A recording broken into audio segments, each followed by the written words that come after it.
Welcome to another episode of Life Stories at Marty. I'm Marty here in Melbourne, Australia, and we have a special guest on tonight, which I'm looking forward to. This one is Ray Lane.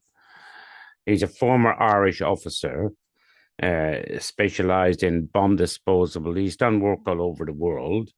So basically, we're going to have a chat with Ray and about his new book, Only a Soldier Knows. So let's cross over to Ireland and have a chat with Ray. Well, Ray, it's an absolute pleasure to have you on and welcome crossing over to Ireland. Ray, welcome and thank you for coming on the show. It's a great honor, Marty, I have to say. Great honor. Oh, Lord. Well, everyone knows your book and everything, and they've heard the bio. So I want to start off with, first of all, tell us about growing up in Ireland and your childhood. And then we'll move into that cushy job that you took in the army. Okay, so I'm a Dub, come from Dublin, actually born in Finglas. And a little aside to that, I did a podcast actually called Talking. I'm not sure if I'm allowed to say it on air, but it's called Talking Bollocks, right? Yeah. And with these two Dubs who were reformed drug addicts, right? So I was a bit slow in doing it, but anyway, my wife said, "Sure, why not? What have you got to lose?" Anyway, I went into the studio to do it. They arrived late and they were smoking. So big no-no. So it didn't start well until one of them said to me, "And where were you born, Ray?" And I said, "Finglas." Oh, he says, "That's where you got all your peacekeeping skills from." So that podcast took off and they were superb. They were superb. So anyway, I was born in Finglas. We moved to Rathfarnham in the early 60s. I was living between two army officers either side of me, which had a profound effect, as you can imagine. I had a very, very difficult schooling, national school, and I say it in the book. I got hammered from pillar to post every day of the week for about 6 years with the same teacher. And it really still has a profound effect on me, actually. Yeah, and then I went into secondary school in Churchtown, and it was like a light changed and everything was hunky-dory. So my schooling initially wasn't great. And I should also say that my parents, was a mixed marriage, Marty. My dad was a loyalist, would you believe, from Belfast, who worked in Harland and Wolff. My mother was a Republican from Cork. And my dad lost his job in Harland Wolff. He got a contract to put forensic light tubes into the GPO in Cork. And he was so nervous about being in the Free State, as he called it, that he dropped the tube while he was up the ladder and landed on my mother's head. Oh. And that's how he met her. The light bulb came on. Exactly, a light bulb moment. And you can imagine back what it was like in the 50s, going out with a girl from Cork who was, and you were loyalist, which are your loyalties elsewhere. So it was a difficult period of time for both my parents, and they were wonderful people. And they had a profound effect on my outlook in life. And they really had a profound effect on me. And my father was never too much in love with the Irish Defence Forces. He was never too much in love with the Irish flag, the Irish language, Irish history. I look back on it now, and he was right in a lot of ways. And my mother would have been the opposite. So then I went working in Trinity College as a laboratory technician, and I started to love that because I am a scientist by nature. I love science. And anyway, I got involved in a couple of clubs, as you do in Trinity. I got involved in the Communist Party, for example. My mother found my membership card at home, and that didn't go down well. Did she call you Raymond? Raymond, I found the card. Yeah, Raymond, exactly, with emphasis on the R. Yes. And so that was it. And then she was very unhappy with what I was doing, very. And then the ads for the cadets appeared in the paper one day, and she said to me, "Why don't you go for the cadets? We have two army officers either side. Paragons of virtue," she said. "These men, my God, defending society, wonderful." And she said they also seem to have every Wednesday afternoon off. I wonder why that is raised. So anyway, I said, "Mom, I'm trying to disestablish armies, not join the bloody thing." And of course, I was also in a pop group, and I had my hair down my back, and I was rebellious, and some people say I still am. Oh, Um, what was the pop group? it was Just called the Orange Machine. the Orange Machine. Wow. Yeah. Anyway, so anyways, I said, Mom, you fill out the application form. I'll go for the interview. Yeah. And she said, okay. So she filled it out. The whole thing sent her off. And then the day came to go to Brickens Hospital for the interview. When I arrived, she wanted to buy me a new jacket. I said, Mom, no requirement. So I went to my professor in Trinity. In fact, he gave me the morning off. So when I arrived for the interview in front of 8 officers, colonel and commandant, captain, and all that, they said, would you like to take off your jacket, Mr. Lane? I said, no. I said, I have an experiment on in Trinity. I have to get back for it within an hour. You see, my intention was to go down Grafton Street drinking coffee. So anyway, the interview was going on, and you get the feeling that it's maybe going a little too well. Mm. Yeah. So I decided I'd have to slow down a bit here. So anyway, it came to the key moment in the interview when Colonel Lee said to me, well, Mr. Lane, what have you got to offer the Defence Forces? And I said, well, the reason I'm here today, Colonel, is to find out what you've got to offer me. You see? And then he looked to the most junior man on the board, Lieutenant Johnny Ryan. Oh my God, rest him. Great friend of mine. And he said, Lieutenant Ryan, tell Mr. Lane what we've got to offer him. So Johnny's talked about team building, lead paragons of virtue, overseas service. And I just gave it all back. I said, I like being in teams. I like playing football. Okay, thank you, Mr. Lane. We'll be in touch. So anyway, that was it. So I'm off to Grafton Street for my coffee, home, back to Trinity, home that night. And my mother said, how did you get on? I said, Ma'am, I did my best. That's all I can say. I did my best. So anyway, about a month later, the brown envelope arrives. Oscuelaga. Of course, I couldn't read. It was in Irish. And it was a Friday, and it was the Trinity ball. And I had the day off work to prepare myself for the ball, right? And my mother comes on, and Gayborn was on the radio. I could hear it downstairs. I can still see it had such a vivid effect on me. Mammy comes up. She's wearing a brown skirt, a brown top. She stands over me, hands me the envelope. I open it, couldn't read it. But I said, no, I didn't get it, Mom. And she said, sure, how could you when you went in with that attitude? You see, so she takes the envelope, goes downstairs, and she comes running up the stairs and says, congratulations, you've to report to the Curragh on the 6th of June. And my world fell apart. So I waited till my dad came home that night, and I said, Dad, this was not the game. This was not part of the plan. No, he says, Ray, but I tell you what you do. It's very simple. Your mother's very proud of you, and you love your mother, don't? Of course. Go in for 2 weeks. Pack it up after 2 weeks. Say to Trinity you're going to come back, right? Will they hold a place here? And your mother be thrilled. At least you tried. So I said, okay. So we all arrived down in the Curragh with my bags. I have no intention of staying. I'm passing through.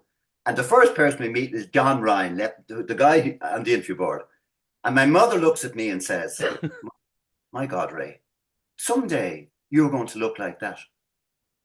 It's incredible. So I think to myself, I'm out of here in 2 weeks. So anyway, so that was it. They went off. I got my room and then over to the barbers. Now remember, I didn't get my hair cut to go down. It was fairly long, because I'm passing through. So the barber says to me, Reggie says to me, what way would you like your hair, Mr. Lane? Well, I said, obviously it's a bit long, color up the back there, but leave the locks, whatever you do. They're my signature.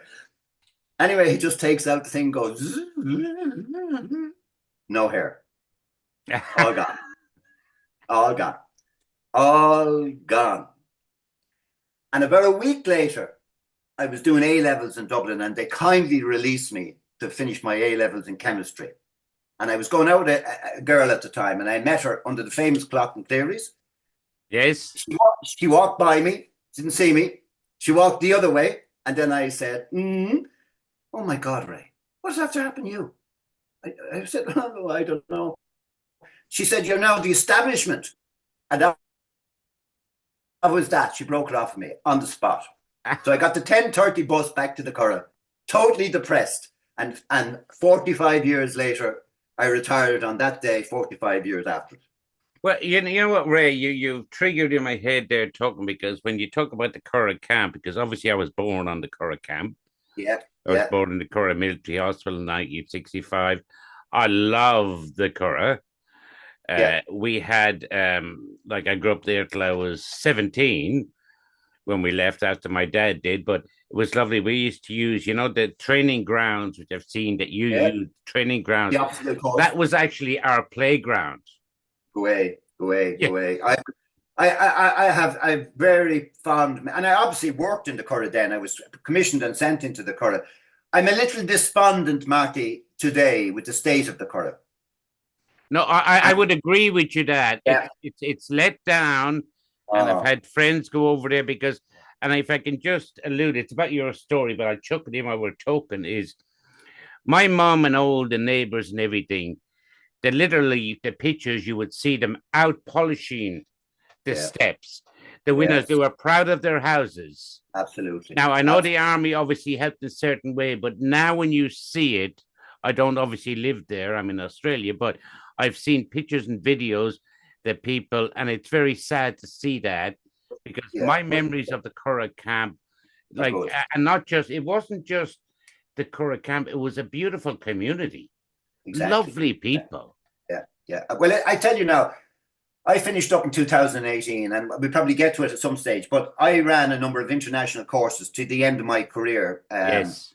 And at one stage, we had 38 countries represented on a course in my school. I tried to avoid showing the camp to them. My school is the most modern one in the Curragh. It's fabulous, right? And we put a lot of our own money and stuff to keep to where it is today, the standard where it is today. So we used to bust them in and bust them out, so they wouldn't see the camp. Can But you isn't imagine? that it? You should be proud of the camp. And just, Yeah. I want to go back. I would just want to go is just to click in because I know my listeners want to know this is what made you alluded to there about what you'd done with the army and went in and you explained about what made you take such a safe job of being bombed. Like I mean, are you nuts? Like genuinely, give me a No, break. no. Okay, so I started off as an infantry officer in Limerick, as I describe in the book, down in the 12th Battalion with people like Des Rooney, characters like Des Rooney. I mean, if people don't know who Des Rooney is, Yeah, try yeah, and find out. I mean, fantastic people. But at heart, I'm a scientist. yes, So, I mean, I've gone to UCG with the army to do a chemistry degree. So, I am a scientist, right? And when I when I was down in Limerick in the 12th Battalion, and I mean, I went to Portlaoise prison with them, the border, and loved it all. But I used to watch the bomb disposal guys coming down on Friday, taking over duty with responsibility for Shannon Airport.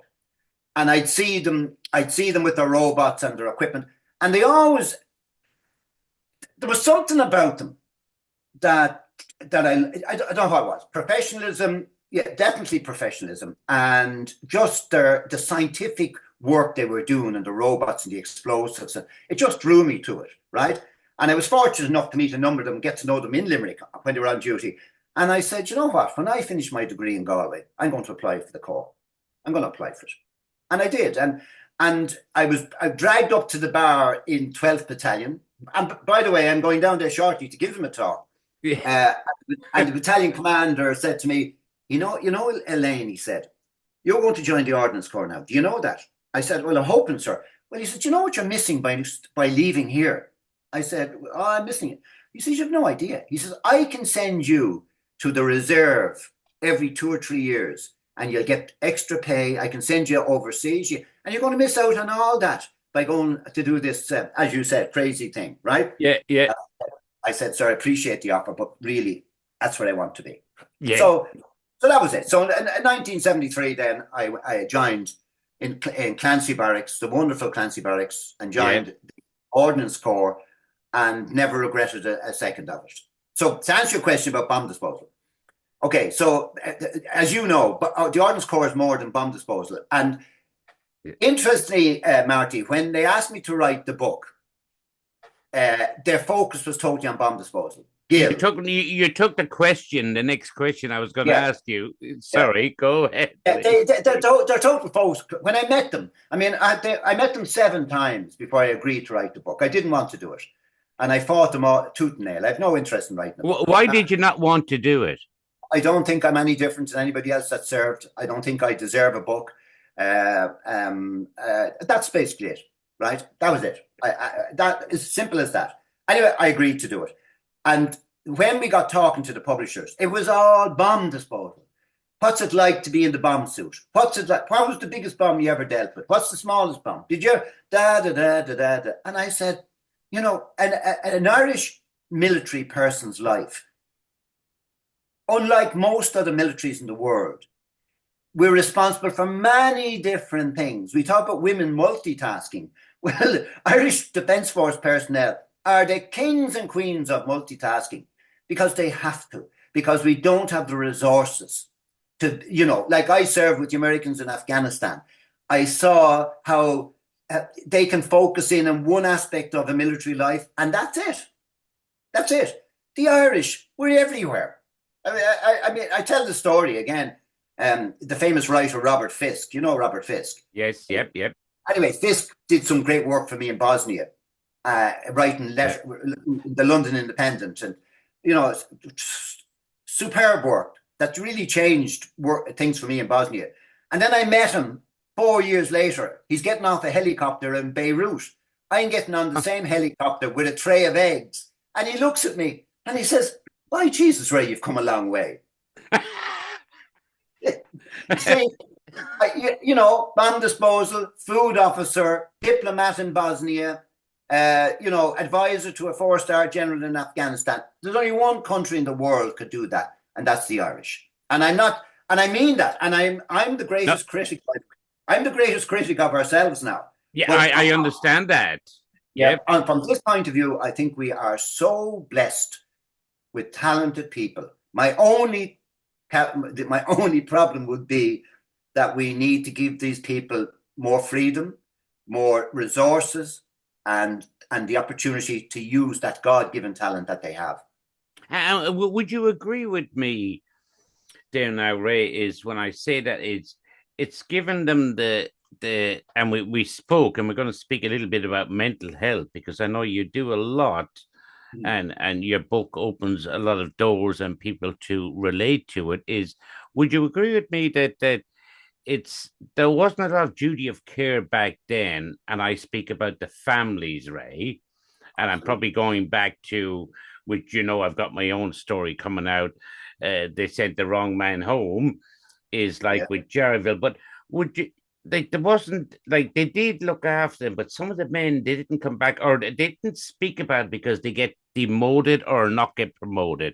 Would that make sense to you? Oh yeah, no, absolutely. And again, and I talked about the broader point in a second, but from a personal point of view, I suppose one of the fears I had about writing the book was my wife was going to read it. Yes. I know what you mean. Yes, exactly. Right, exactly. Yep. Right. And my family. And I didn't want that, because when I went away, I came home.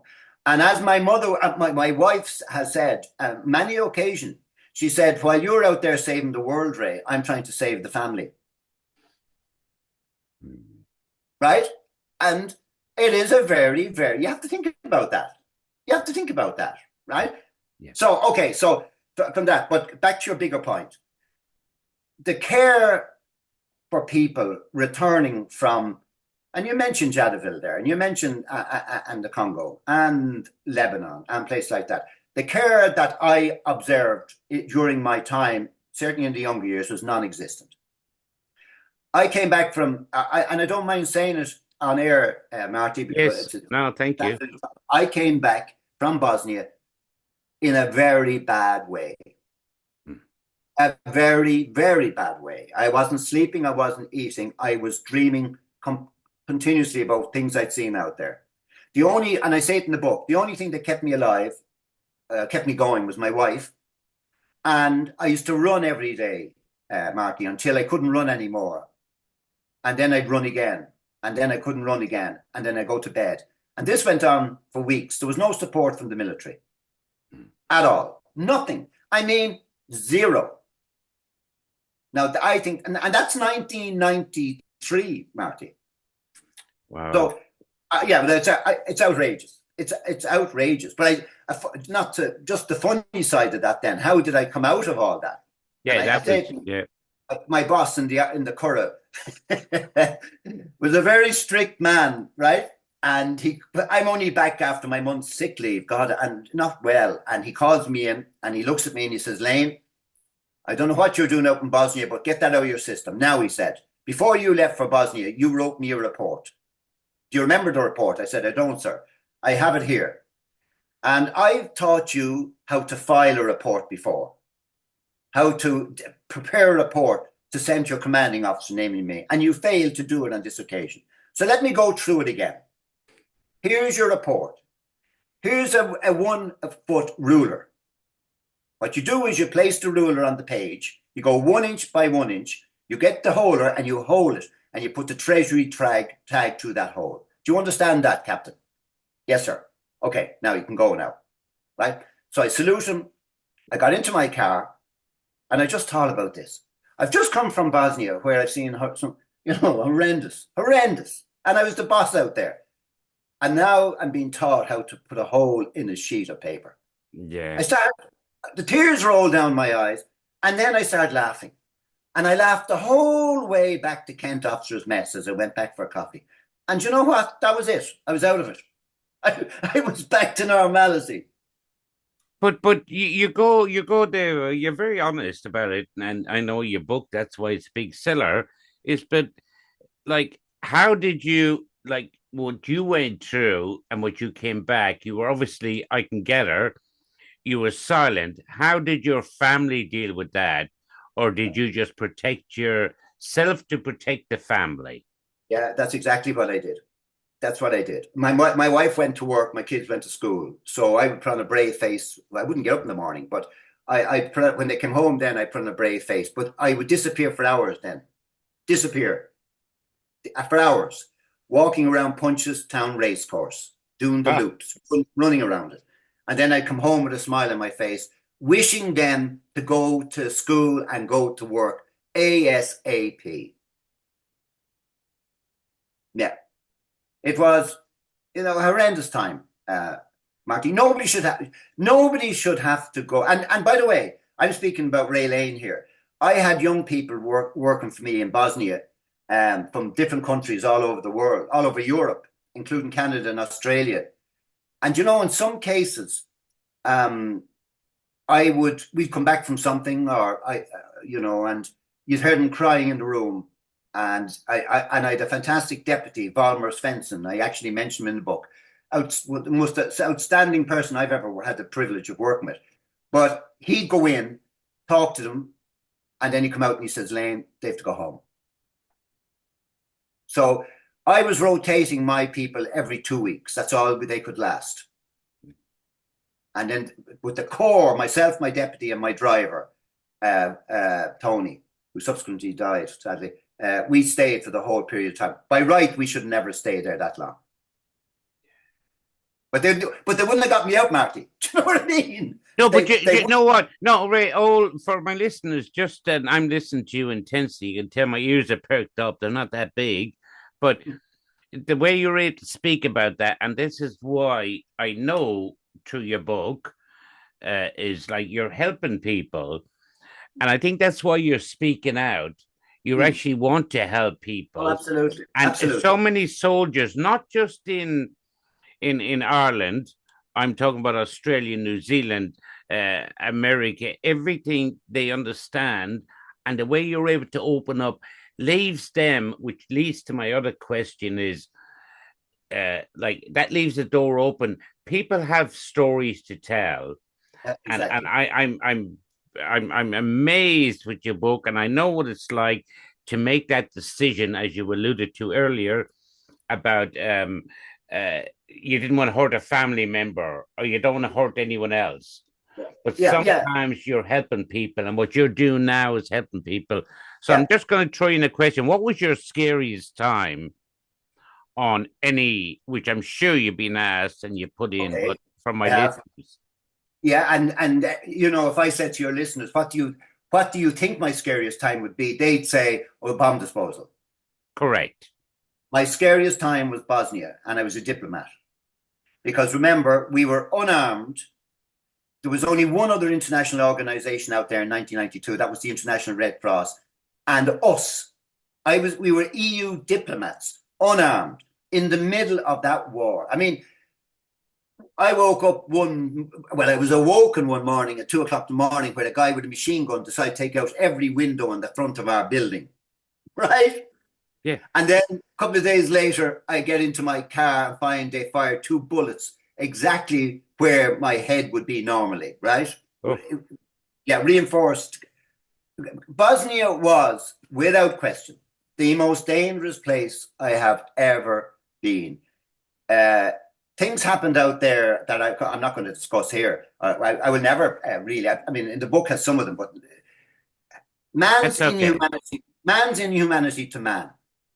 What people can do to each other, and I mentioned in the book. I mean, I did, as you know, the War Crimes Tribunal, and we can talk about that now in a second if you want to. But Yes. um, fortunately, there was no War Crimes Tribunal when I was in Bosnia, but I kept diaries, Marty, comprehensive diaries of every event that I would witness, who was responsible. And in some cases, I actually got the perpetrators to sign their name at the end of the report. I mean, it sounds incredible, but they were that Yeah. confident of getting away with it. So there was one guy in particular, and he was the head of the Vojna Policija, the military police, and he was a former Yugoslav judo champion. And I decided to zero in on him and try and develop a relationship with him, so I would find out, you know, yourself. I traveled the whole of Bosnia, Marty. I went to every wedding, funeral, you name it. I was at it. I arrived at people's Muslim parties. I was everywhere, right? And then at the same time, I had people working in different areas doing. And then the intelligence was coming. So I had a superb understanding of what was going on. So I zeroed in on this one guy because I knew he had his finger on the pulse. So I got called one day to a town to witness a fairly horrific sight in a barn. And I knew he was responsible. So I got on the blower and I got him, and he arrived and he walked in. And he made a statement to me, and again, I mentioned it in the book. He said, "Mr. Lane, this appears, to you, this is horrendous." And I said, to any human, this is horrendous. He says, "In Bosnia, Lane, all you have to do is rub our skin here, and we're barbarians. Probably in your country, you probably have to dig a little bit deeper, but you just rub." So I said to him, I don't care what you have to do. If there is ever a court of justice, take it from me that you will be there. And he said to me, if that was to happen, that so be it. So the War Crimes Tribunal were put together, ICTY, and I was asked to give evidence. Another horrendous experience, by the way, Marty. Really the toughest time in my, nearly as bad as Bosnia all over again. But interesting enough, I was on this particular phase. I was given evidence against 6 people, and he was one of them. So each person in the War Crimes Tribunal has their own defense team. Some of them costing $5,000 a day now, right? Yeah, yeah. And your support, by the way, from the War Crimes Tribunal.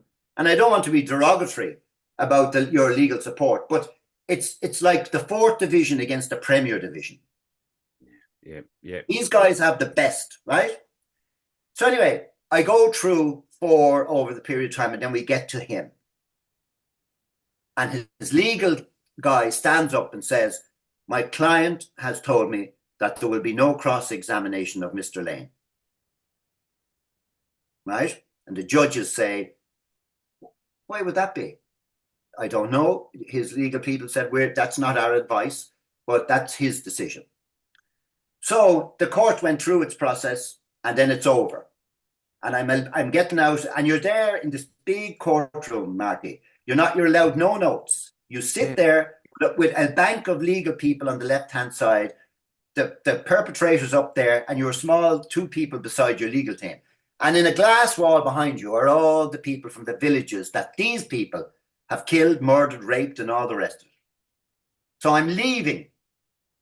And he comes running down, and the police, the security tried to stop him, and he's a big man, judo. He pushes him out of the way, and he comes up to me. He puts his hand out, and he says to me, "You told me, Mr. Lane, in 1993 that there would be a court, that I would be brought to justice. That's why I'm not cross-examining you." Ah. And he shook my hand, and he went away for 40 years. So you see, even in badness, there is light. Even in darkness, there is light. There is, you're 100% right. And I know I've spoken to you quite a bit, but just saying there what you're talking about is the stuff you've seen, but your mental health side of it, you're carrying that home and those things you've seen. But by you speaking out now, especially with your book, Only a Soldier Knows, you're helping a lot of people. And hope that so. leads me no, you are, Ray, and that leads me to my next question is what's your next plans as you move along? Are we going to have a second book? No. I know. No. Oh God, no. No, that's it. I'm working in Ukraine with UN Ops at the moment, right? Yes. And we're trying to support UN Ops in developing a plan to demilitarize the front line so the farmers can get back into the fields and start farming again. And I'm also trying to get the Irish government, Marty, to buy Irish humanitarian equipment to send it to Ukraine and not be giving money to international organizations to buy American and British kit when we have equipment in Ireland that could be sent. Yes. Now I mentioned robots to you a while ago. We have 2 robot companies in Ireland producing the best robots in the world. Now I don't work for these people, but when I was in the military, we used their robots, so I know the standard equipment. So the Irish government are giving money to international organizations to buy equipment which is non-Irish. I don't understand the logic. Well, I don't see that either. And our podcast goes to all the military. So can you send a message there? Yeah, and also, as you can dovetail into that, I'd like you, because you're very, how would I say, is everything that you do is very powerful for anyone listening to this. They might pick little bits out of it. And also about writing your book, as we spoke about. Can you let us know, give some advice to people out there that have hidden stories, whether it be army, police, whatever. What advice would you give them to, as you alluded to earlier, that you struggle with getting your story out in the end? What advice would you give? Okay, so the benefit of writing the book. Yeah. The benefit for me was that I addressed issues, and not just Bosnia, by the way, Lebanon, 1989, where we lost 3 brave Irish soldiers, which also had, and that should never have happened.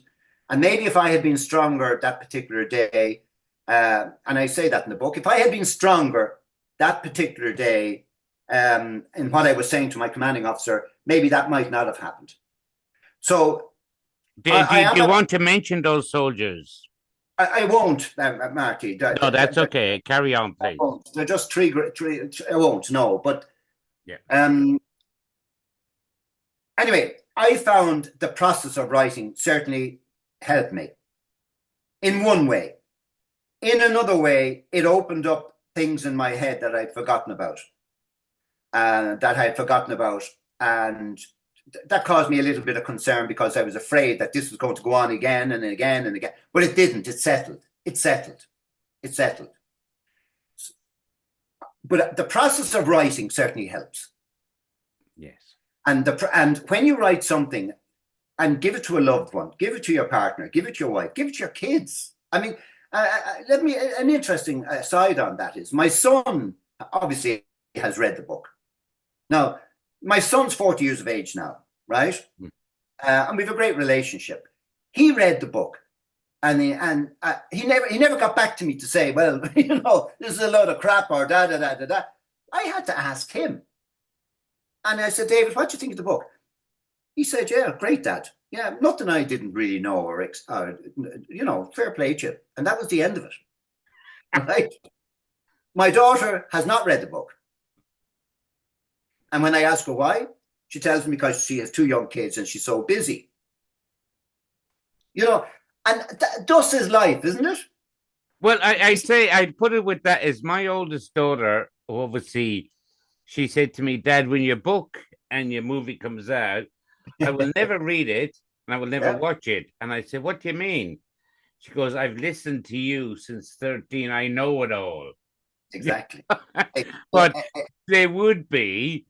And Yeah. and Ray, look, I'm just going into it with the why did you pick the name Only a Soldier Knows? Where Yeah. did that come from for my listeners? Okay.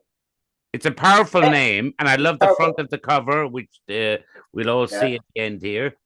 I'll describe. Actually, there's a story about that cover. But why did I pick the name? Then because I did 45 years day to day in the Defence Forces, right? On the last day of my 45th year in the Curragh, right? I went to work. I got up out of bed that morning, put on my uniform. My wife says to me, how do you feel today? This is Ray. I mean, you haven't discussed it. This is your last 23:59 tonight. You're a civvy. How are you feeling about it? And I looked at her and I said, only a soldier knows. Oh, brilliant. And she looked at me and she said, that's for sure. So I went to work that day, Marty. We had Irish coffees with the lads. I got a lovely farewell, obviously, from the school. I got back into my car, came home that evening, and my wife said to me, oh my God, what's going to happen on Monday? What's going to happen here Monday? I'm stuck with him on Monday. That's So what she thought. Monday comes, and she had been out somewhere, and she came home at 11:30 or 12 anyway, and no sign of Ray. No. So she rings me, and she says, where are you? I said, I'm down here in Cork, in Kinsale. And where are you in the Kinsale? I'm in the Trident Hotel, looking out at this beautiful harbour here with these beautiful, and this beautiful water. And she said, mind me asking you, what are you doing down there? I said, no, I've no problem asking me. I said, I'm meeting a guy about a job. And she says, what? And who are you meeting? I said, Bridget, I said, you know the bomb suits the Hurt Locker that you keep talking about? And she says, yeah. The company in Canada that make those suits are flown in to see me in Kinsale today because they want me to become a product ambassador for the suit. Oh. Right? Yeah. Yep. Yeah. So I met them and we came to an agreement, an arrangement. But I believe in the suit. I love the suit. I never liked wearing it, but and that was it. So I started my new life, and I have no regrets at all about leaving the Defence Forces. I can tell you that, but just to jump in there on a question that's been on my mind is, you're a very successful businessman. On top of that, let our listeners listen a bit about that. And I know in Galway, I think it's university. So okay. So from 2000, when I came back from Afghanistan, Marty, in 2008, right? So I'm what age? I'm 57, 58 years of age at that stage. And remember, I could serve till I was 65. Yeah. So nobody. I was the oldest person in the Defence Forces. Imagine that. I mean, I was older than the Chief of Staff, older than everybody, right? And with age comes, I felt, the right to develop what I wanted to develop for the next 7 or 8 years. Yeah. So I was in the Ordnance School, which I loved, and I was a commanding officer. Yeah. So I saw opportunities to develop Defence Force capability over those number of years to bring us to somewhere decent in the world that we would be looked upon with favor. Okay. So I agreed to chair a UN working group, co-chair, believe it or not, with China and Ireland, right? Wasn't that 18 countries? Would that be correct? Yes, yeah, 18 Yes. countries, yeah, Yep. yeah. Yep. And Yep. we produced the report even for the UN. We produced it in 9 months, which was unheard of. So, but not only that, what did that give me? That gave me access to China, Canada, Brazil, all these countries, right? Yeah. At the same time, I was working with the European Defence Agency in Brussels. Somebody said one day they looked up at a plane and said, oh, Ray Lane again, non-stop, over and back, over and back. And what we developed with European Defence Agency, Marty, I mean, we ended up developing a mobile laboratory with the EU flag in it, and we sent it to Afghanistan under a NATO flag. Unheard of. A complete Irish initiative. Complete Irish initiative. Yeah. And then we work with NATO, and we developed the marauding terrorist course before Charlie Hebdo, the year before Charlie Hebdo, right? So we did all these things, and we kept the profile of the defence forces up. And then Leo Varadkar goes to Munich to a security conference a number of years ago. And he's attacked by British journalists who called Ireland outliers and freeloaders in defence in Europe. He had the ammunition that day to turn around and say, do you know what we're doing? But he didn't know. No, because they like to keep the people that have done the stuff hidden. Oh, absolutely. And take it. But I was, and also, you know, I'm giving about communications, but, and I'm going to say it clearly here now, I'm as disgruntled and dissatisfied with the green uniform at a senior level as I am with the politicians. Right. On the morning of the first marauding terrorist attack course, with all our 38 international countries, an article appeared in the Irish Times in relation to the course, written by Conor Gallagher. I had asked the chief of staff to come to the school to open the course. Yeah. And when he arrived, he was white. He was as white as your shirt.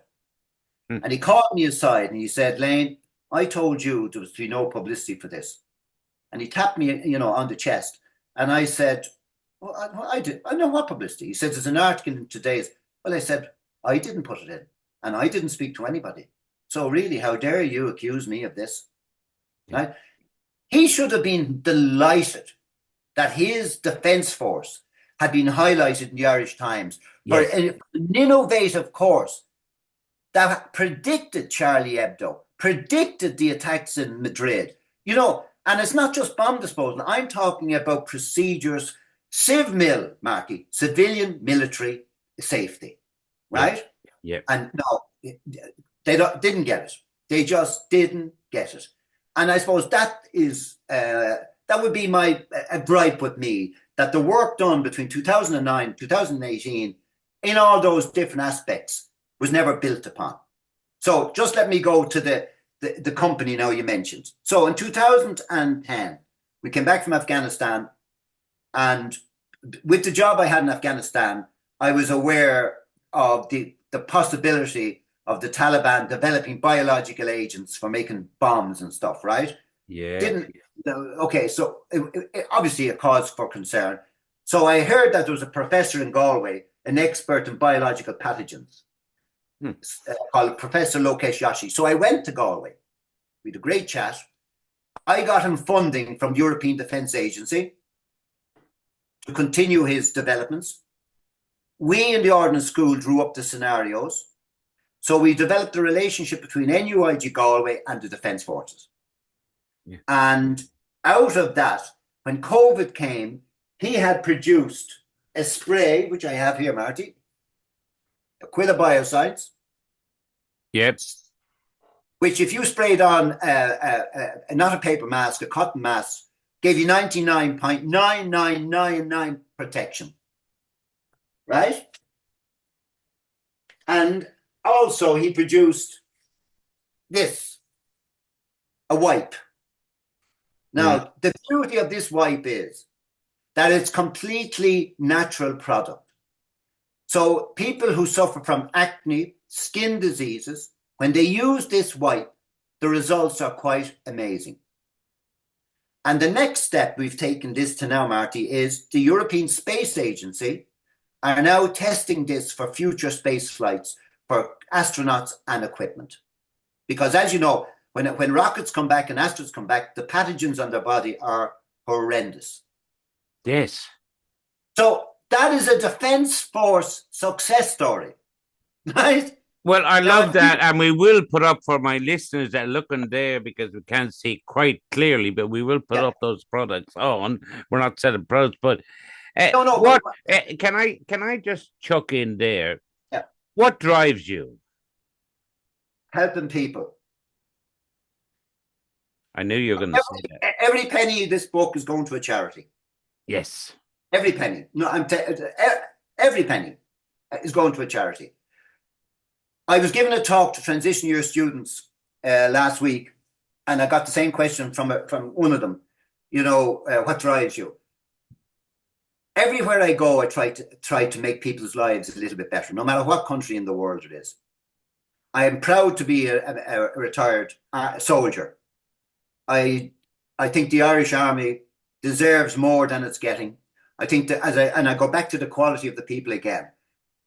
You know, if we had a government and if we had a hierarchy, a general staff that with a bit more balls, with all due respect, my God, we would have some organization. We would have some organization which would be able to support Ireland Incorporated. So when I put those two products up to show you, without the Defence Forces, they would not have happened. They would not have happened, Marty. But I can tell you one thing. If you went to the General Staff today and said to them, what about that wipe and what about that spray? They'd say to you, what are you talking about? That's the tragedy. That is the tragedy. Yeah, but that's a tragedy for them, not for you, because you're helping people. And even what you're talking about there. And I really love the fact, and it's funny, I was probably a kid when you were on the Cora cab. Yeah, probably, yeah. You know what I mean? Yeah, I would have been, sure. As Leo Quinlan says, a little gorier from the Cora. Yeah, I was. But I love the fact is that you're able to speak, but mental health is very important. Oh, it's and everything. The fact you speak, and I'm hoping to have you on the other show with moral injury, which helps people. But your story is fascinating. Yeah. I don't know if it is, Marty. I don't think it's any different than lots of other people who've gone through the Defence Forces and other walks of life. I really don't believe. I don't think it is. I don't think it's any. No, well, I'm saying that as in fascinating for people to listen to it, and it will encourage people. Yes. To speak out. People that have stories, as we said, and one of the parts of the thing is silence. Yeah. Let me tell you what I don't. Yeah. Can I tell you what I don't like, Marty? Yeah. I don't like the word no. And I don't like the word but. But okay, I got you. Right? Yeah. So now, but what are you talking about? Yeah. So, and it's funny when you take the word but away from people. And I in the book, I talk about these ceasefire things we were doing up in Bosnia and the way I was getting history lessons every day of the week and it was and I allowed them to speak for maybe 2 days, and then I went away and I wrote up on a board in Serbo-Croat the rules of the meeting. And the first rule in the meeting was no history lessons. Number 2, no use of the word but. So I went back to the meeting the third day. Now there was bodies all over the place to be buried, right? I put it on the board and they're all sitting there. And then this guy says, but in 1346, Mr. Lane, I said, rule 1. And he looks, but rule 2. And you know what? We got down to business. We actually got down to business. Ray, we're running out of time on the show, but I can tell you one thing. I could talk to you for a lot longer, and I hope all our listeners, and I think we're going to stay in touch. We've spoken a few times, and I can say you're a lovely man, and I could pick out of everything your honesty. And secondly, is the fact with mental health and the way you speak out, you're going to help a lot of people, Ray.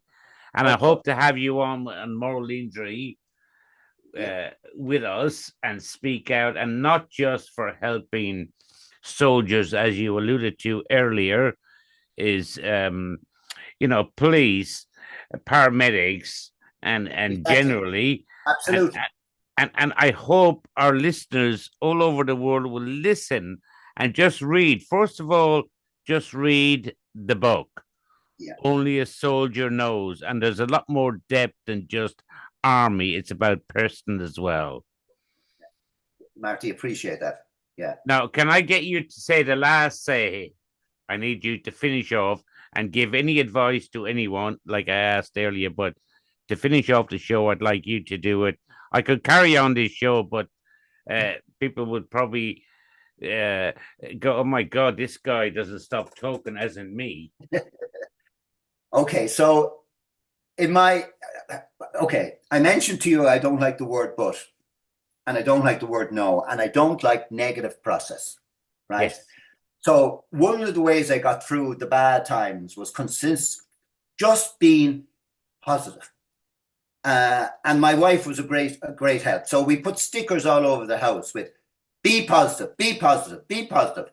So if I, for one moment, said, "Oh my God, back to Mostar and that bridge," and she'd point the finger and she'd say, "It's like the rules, Marty, of the meeting. Be positive. No, but just get out there, do your best for people. Just do your best for people and kind of have a smile on your face." And I know it's not, I mean, you can't be like that all the time. And I understand that. But, you know, when you've been down in the depths and you get above and see the blue skies and the blue water, a bit like what I described in Kinsale when she rang me that day, expecting me to be in the pits of despair in my bed. And I'm down looking at the harbour in Kinsale, you know. Did to No, finish off, Ray? Did you ever contemplate suicide no, or contemplate anything like that? no, but no, I didn't, Marty. No, thank God. No. What I mean by there is, as well as, did you have any friends that did that or guys? Yes, on the day the book was Yeah. launched, Ah, on the day the book was launched, um, a guy who did so much work for me in the ordnance school committed suicide. ah.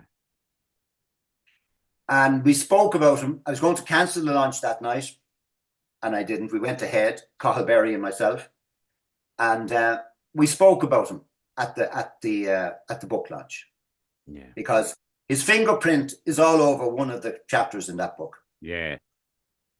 So, to answer your question, yes. I mean, that was, you know, I've seen death and destruction close up, and Yeah. oh, it's terrible, terrible, terrible. But Marty, if there's anybody out there wants to make contact with me over anything, please give them my email address. I will indeed. And can you just Please. call it out there? And can more to the point is, we've obviously going to put it up at the end of the show, but can you tell them where they can buy your book? Yeah, What's it's the on best? Amazon. I'm on Amazon, Yes. and in fact, if you Google it, it's everywhere. I mean, I'm just shocked at where it is. To be honest with you, you know. No, and you know what? I'm not just shocked. I'm very. It's a beautiful read, guys. It really is. And listen, Ray, I thank you so much for the time. I could carry on for 5 hours with you, and you still be talking. But please keep up what you're doing. We'll stay in touch.